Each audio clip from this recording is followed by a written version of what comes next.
pantalla. Ok, listo, vamos entonces.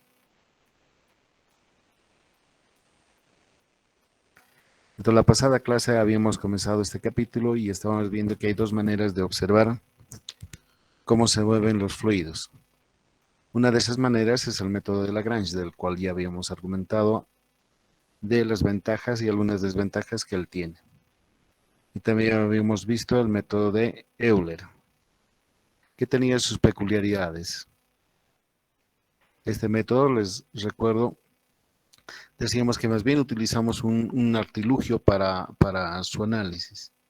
Decíamos, observemos desde puntos distintos, fijos en el fluido, no del fluido, como era el caso anterior, y en esos puntos determinábamos para un instante dado cómo era el campo de velocidades que se presentaba, cómo eran las velocidades en esos puntos de observación. Y si teníamos un número suficiente de puntos de observación, podríamos trazar tangentes a esas velocidades unas líneas. Esas líneas azules que ustedes observan ahí. Y podríamos decir, por ejemplo, cuál es la velocidad, cuál es la dirección predominante del flujo, nada más mirando esas líneas. Podríamos decir en qué lugares se estrechan estas líneas de corriente, dándonos pauta a pensar de que en esos sitios hay mayor congestión de partículas y ellas se están moviendo a más velocidad. O como en esta otra zona donde estoy colocando el cursor, por ejemplo, las líneas parecen abrirse y dan a pensar de que en esos lugares, por ejemplo, el agua está moviéndose a una velocidad más lenta. Entonces podemos hacer conjeturas a partir de ese método. Y ahora les decía que todo eso lo podemos condensar en esta. Por ejemplo, invocamos el concepto de trayectoria en alusión al método de Lagrange y hacemos rememoración la que habían aprendido, por ejemplo, en los cursos de física y también de cálculo. Podríamos deducir, por ejemplo, miren, de esta expresión que heredamos desde el cálculo 1, que la posición que tiene la partícula en un momento dado va a depender de con cuánta rapidez se vaya a mover. Esta ecuación que está acá. Y también podemos despejar de aquí la velocidad, vamos a ver que es igual a este cociente. En otras palabras, en todo momento a una única partícula le podemos rastrear en su movimiento teniendo como un sistema de referencia para ubicarla esta proporción. El cambio en la tasa de movimiento, este es el cambio en R sub 1 menos R sub 2, por ejemplo, y en cuánto tiempo esa diferencia o ese desplazamiento ocurre. Pasado al límite, por supuesto, esta es la velocidad, y la velocidad debe resultar tangente a la trayectoria. Entonces tenemos esa ortogonalidad entre ese vector R que lo ubica al punto en todo momento en el espacio, y el vector velocidad que le anima en su movimiento en el espacio también.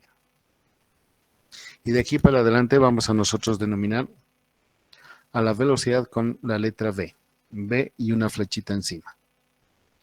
Y en el sistema tradicional que nosotros solemos utilizar de referencia, el sistema cartesiano ortogonal, vamos a decir que esa velocidad la descomponemos en tres direcciones.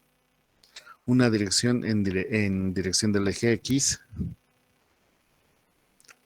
una dirección en la dirección del eje Y y una en la dirección vertical. Esas componentes van a ser U en dirección de X, V en dirección de Y y W en dirección de Z. Estas son las componentes de la velocidad en el sistema cartesiano que conocemos.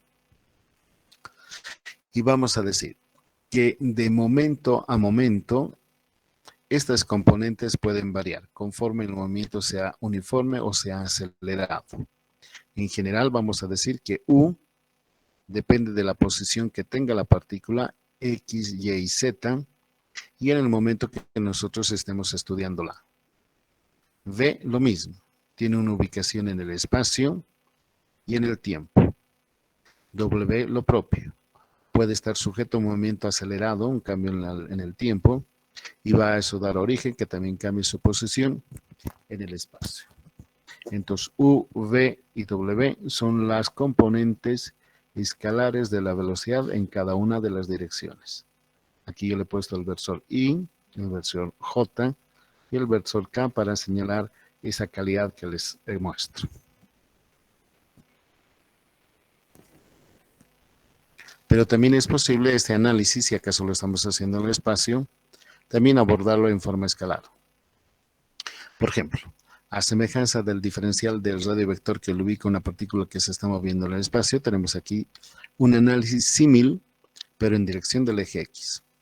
El cambio, dice, en la dirección del eje X va a estar conforme sea la magnitud de la velocidad con que se está desplazando, o la proyección también podríamos ver, de la velocidad en dirección de ese eje X, modulado por cuánto tiempo transcurre. Equivalente para el eje Y y también equivalente para el eje Z. Esto es nada más la cinemática que habíamos aprendido.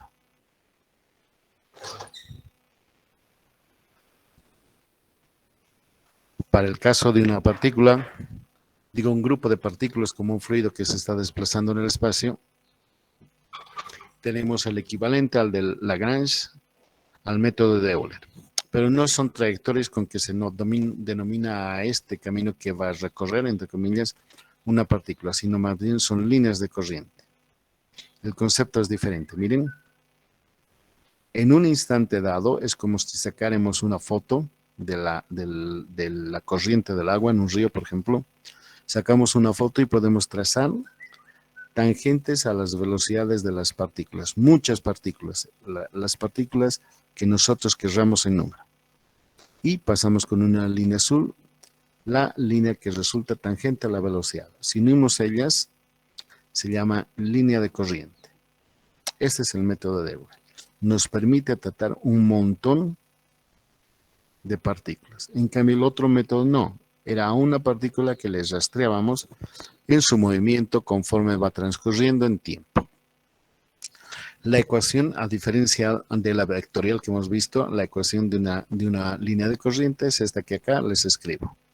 Un diferencial de X modulado por la velocidad en dirección del eje X, un diferencial de Y proporcional a su velocidad en esa dirección y también la componente Z, como ustedes aquí observan.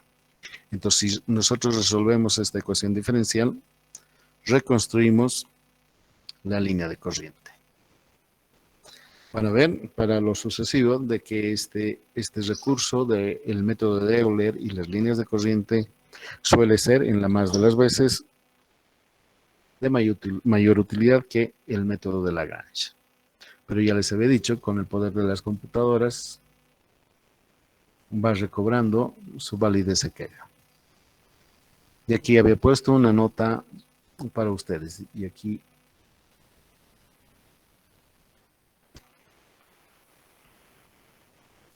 se me debió quedar de alguna vez que escribí algo.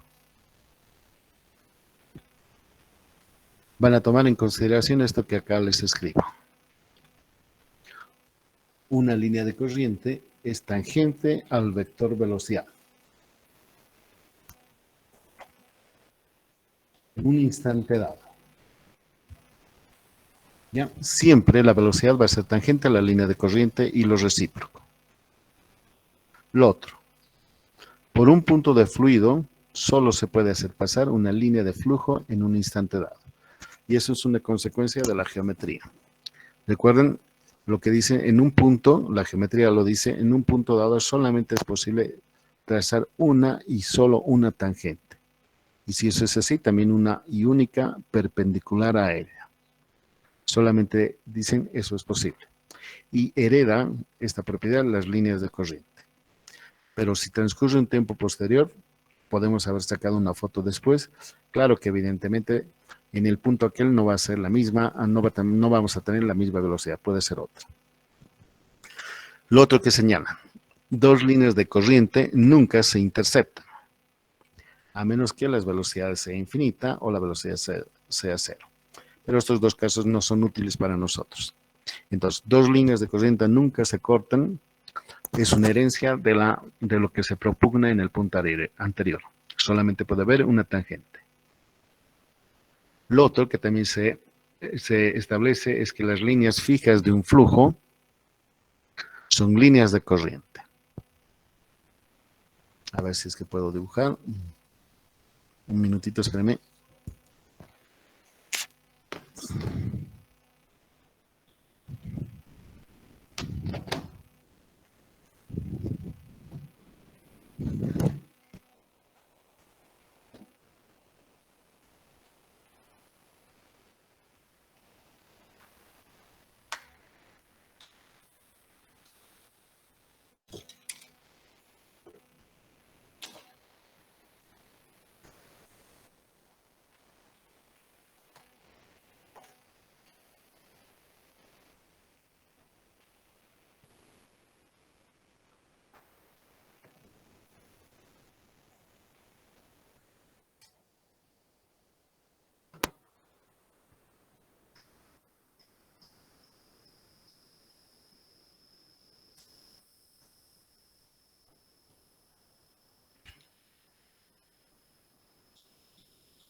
A ver, jóvenes, van a ver si es que se observa esta línea de corriente.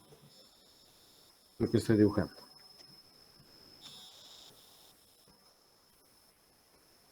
Avísenme, por favor.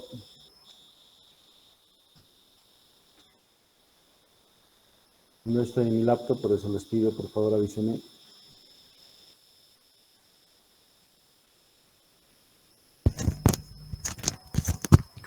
Avíseme, ¿se ve esta línea de corriente? Sí, Sí. Ok. Entonces van a asociar en su mente como que si fuese la trayectoria de una partícula que está desplazándose en el espacio. Sin embargo, línea de corriente han visto que no es así, sino es como sacarle foto a muchas partículas que se están moviendo. Pero lo peculiar de esto es que dice, podemos trazar un sinnúmero de líneas de corriente, por ejemplo, una que vaya por acá, una que vaya por aquí, pero en algún momento estas van a estar constreñidas, van a estar limitadas por los bordes. Podríamos pensar el borde de un río, la orilla de un río, el fondo, el lecho de un río o la tubería, las paredes de una tubería. Por ejemplo, si esta fuese una tubería y el flujo se está moviendo de izquierda a derecha, la corriente de agua se está moviendo de izquierda a derecha, va a haber algún momento en que estas líneas de corriente van a estar muy próximas a las paredes. En tal caso se dice que la frontera fija, es decir, la pared, se considera también una línea de corriente. Nosotros decimos en el contorno, en el borde, van a haber partículas que también van a estar animadas de una velocidad. Estas que acá estoy trazando. Entonces se dice eso. Podemos pensar, a ver, déjeme dibujar otra vez. Pensemos que tenemos una represa. Y esta es una represa construida de tierra. A la izquierda vamos a tener agua almacenada. Y como ustedes intuyen, la tierra que se utilice para construir la represa no es perfecta y completamente impermeable, sino que algunas partículas, las que están en contacto con esta cara, y por la presión que existe van a verse forzadas a atravesar el cuerpo de la presa. Y las vamos a encontrar aquí. Y el agua va a emanar y va a salir de acá. Y va a formarse una corriente de agua al pie. Van a haber otras partículas que estén quizás un poco más abajo que van a seguir una trayectoria similar a la anterior. Miren, así.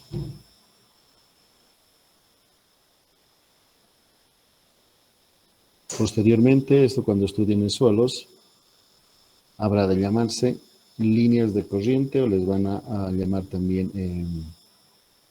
líneas de flujo. ¿Qué peculiar tiene? Esta es, por ejemplo, esta línea está en contacto con el cuerpo de la presa, más también con la atmósfera, porque dentro de los vacíos del suelo va a haber presión atmosférica. Y encontrar dónde está esta es un pequeño problema. Pero estas otras, no. Esta es una frontera fija por la cual las partículas de agua se van a ver obligadas a correr. Pues partimos del principio de que esta base es impermeable. Entonces las partículas de agua van a verse obligadas a correr por el pie. Entonces esta es una frontera fija.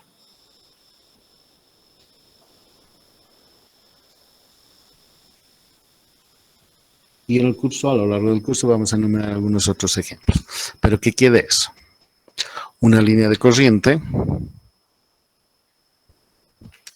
también delimita fronteras fijas.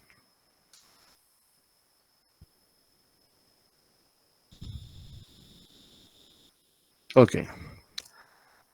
Asociado con el concepto de línea de corriente también va el de superficie de corriente.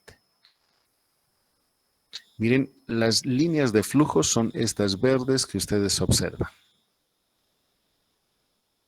Estas, miren, están acá dibujadas.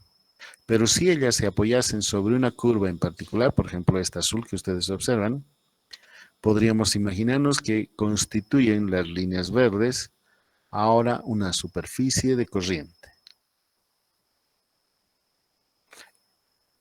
Línea de corriente, un concepto unidimensional si es que nosotros queremos seguir su trayecto. Ahora, pero si vemos muchas de esas líneas de corriente apoyadas sobre una curva cualquiera, extendemos el concepto al espacio. Entonces tenemos una superficie en el espacio. Y eventualmente, si acaso esa curva azul que acá he dibujado fuere una curva cerrada, tuviera ahora sí un tubo de corriente. Observen, si la curva azul fuese cerrada, se formaría un tubo de corriente.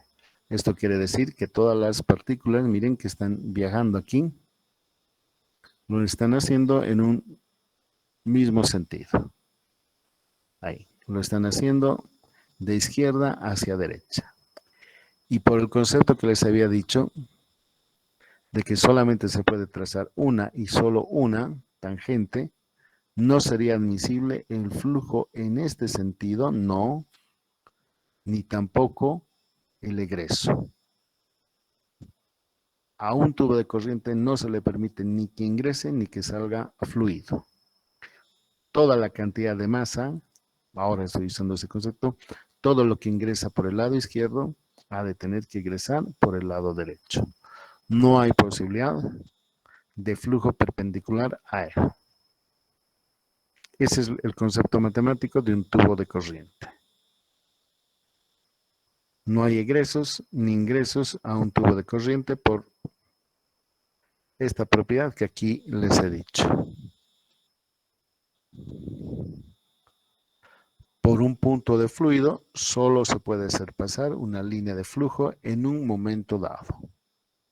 Y que solamente hay una tangente cuando le sacamos una foto.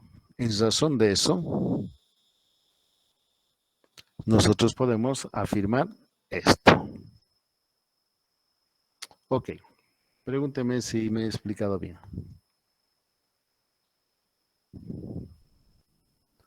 Dos métodos, Lagrange y Euler.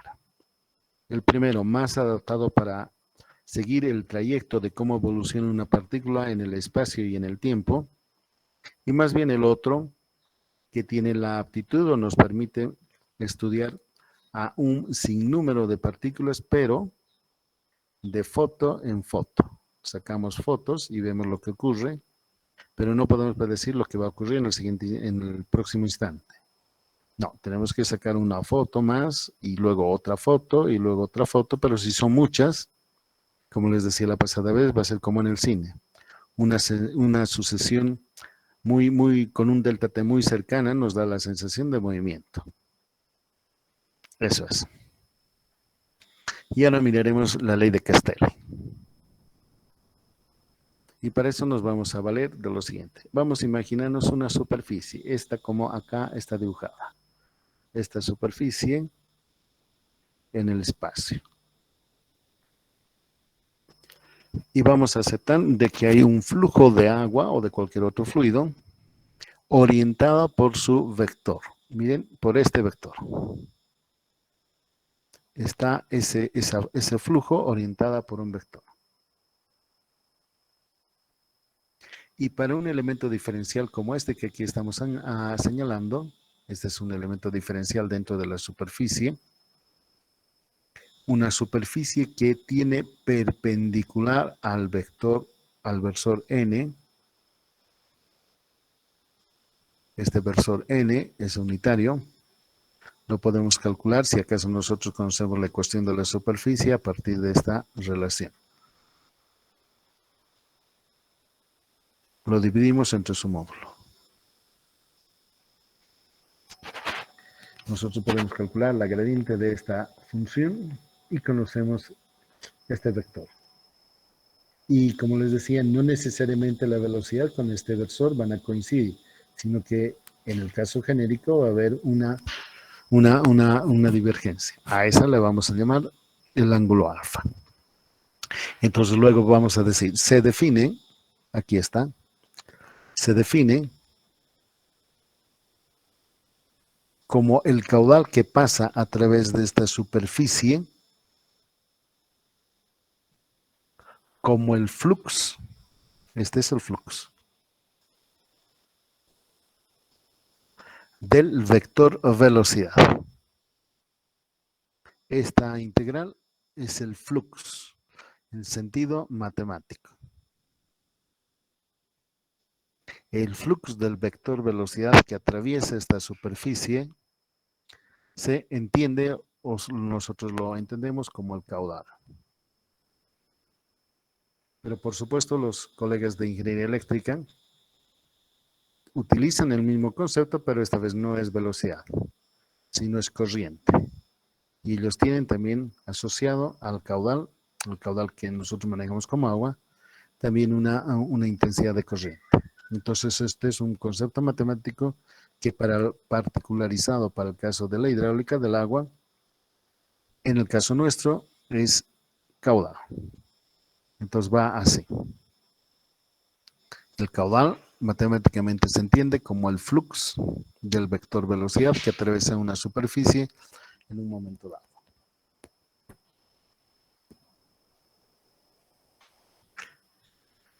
Y esto que está aquí mostrado, déjeme que utilice amarillo,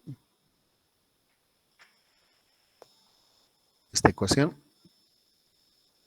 la podemos expresar esta vez el diferencial de área como vector, más bien como la superficie, este diferencial de área como una extensión escalar, pero orientada por su versor, n con gorrito. Y el producto escalar lo podemos desdoblar en su otra forma de escribirla. Esa es, ¿dónde está el negro? Miren cómo la multiplicación de los módulos de ambos vectores. El módulo del vector velocidad, el módulo del vector versor normal y el coseno que entre ambos vectores se forma. Por la magnitud, por supuesto, del área que está en estudio. Evidentemente, esta cantidad es igual a la unidad. Y al final nos quedamos con el tamaño de la velocidad, el coseno del ángulo que entre los dos vectores se ha formado y la extensión del área en análisis.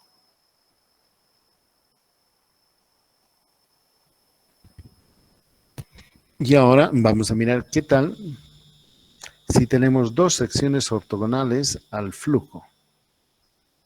Tal como aquí les voy a mostrar. Observen. ¿Qué tal si tenemos la particularidad de elegir un tubo de corriente de manera que la sección de análisis A sub 1 resulte ortogonal a las velocidades del tubo de corriente.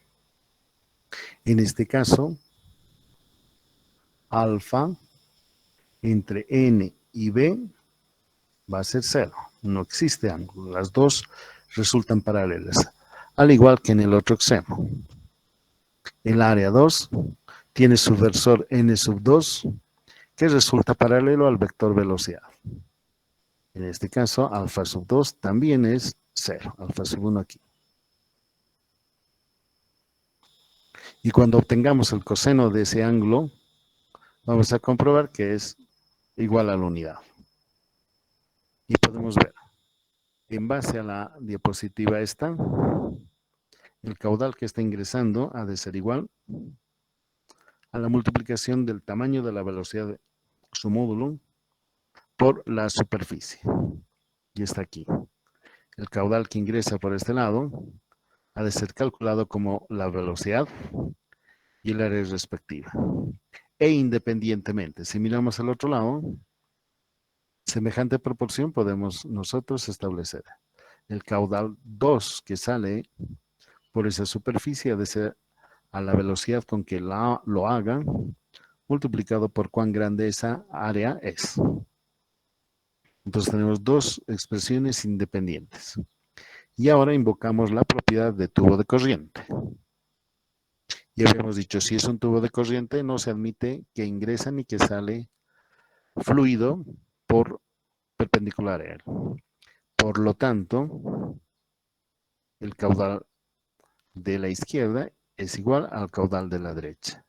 Un caudal que ingresa tiene que ser igual exactamente al caudal que sale. Y si nosotros reemplazamos las ecuaciones que habíamos escrito, nadie podría dudar que encontramos esta relación.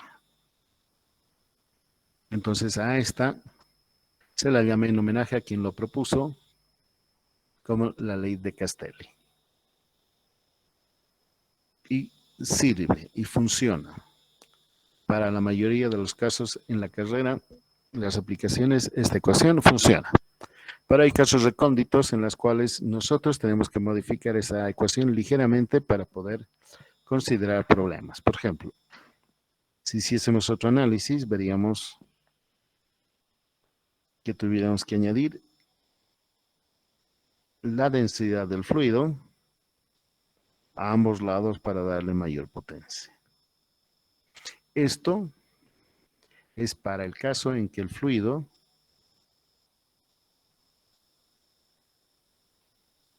es compresible.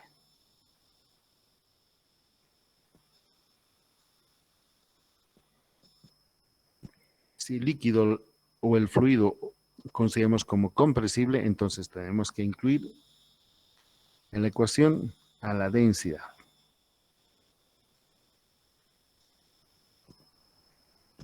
Y quienes tienen que preocuparse más de este aspecto son quizás los ingenieros mecánicos, los químicos, los industriales. Pues tratan con gases. Y los gases varía su compresibilidad conforme las condiciones de presión. En el caso del agua, en general, nosotros solemos decir, el agua es poco compresible.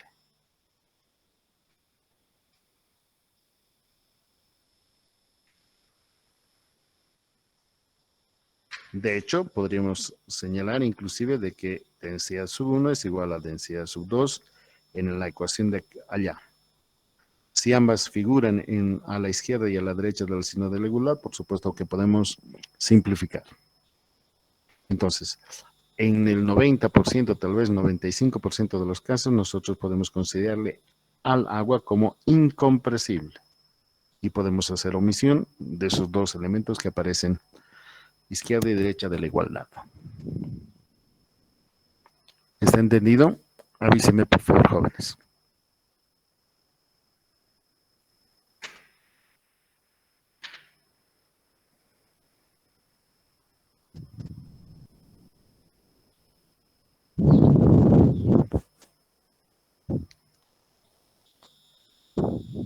¿Me han escuchado? Preguntas, por favor.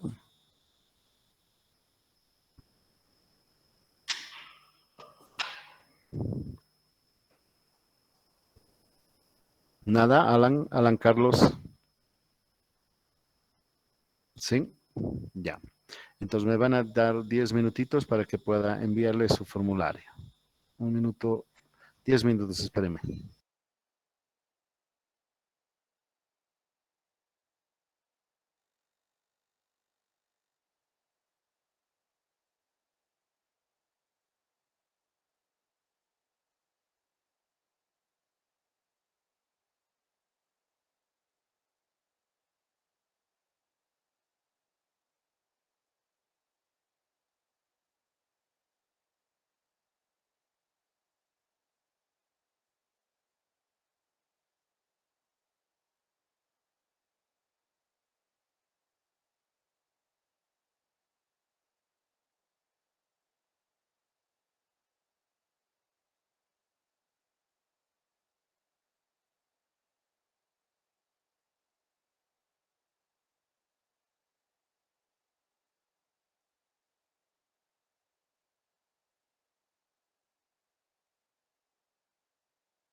El link que van a utilizar para llenar las respuestas. Son 2 cortas preguntas con relación al ejercicio que habíamos dejado pendiente el día viernes.